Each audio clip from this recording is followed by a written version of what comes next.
তারুণ্যের উৎসবে সিরাজগঞ্জে কওমি জুট মিলস হাই স্কুলে বৃক্ষরোপণ ও আন্তঃশ্রেণীর ফুটবল প্রতিযোগিতার ফাইনাল খেলা অনুষ্ঠানে প্রধান অতিথি প্রেস ক্লাবের সভাপতি খান হাসান। সিরাজগঞ্জ জেলা প্রতিনিধি মোহাম্মদ শাকিল হোসেনের প্রতিবেদনে দেখুন বিস্তারিত। আজ বৃহস্পতিবার দুপুরে সিরাজগঞ্জের কওমি জুট মিলস হাই স্কুলে বৃক্ষরোপণ ও আন্তঃশ্রেণীর ফুটবল প্রতিযোগিতার ফাইনাল খেলা অনুষ্ঠিত হয়। এতে প্রধান অতিথি ছিলেন সিরাজগঞ্জ প্রেস ক্লাবের সভাপতি ও জেলা ক্রীড়া সংস্থার সাবেক সাধারণ সম্পাদক মোহাম্মদ হারুনুর রশিদ খান হাসান।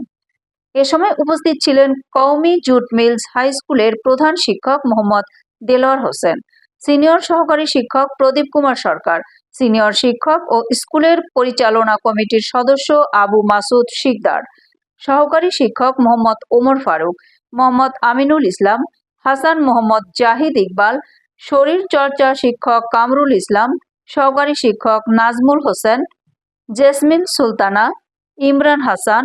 অনুষ্ঠানের শুরুতেই স্কুলের খেলার মাঠের চারিদিকে স্কুলের শিক্ষক ও শিক্ষার্থীরা ৩০০টি সুপারি গাছের চারা গাছ রোপণ করেন।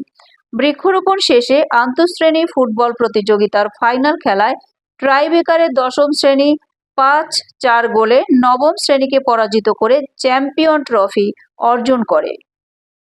Rita Srabanti, i1 TV।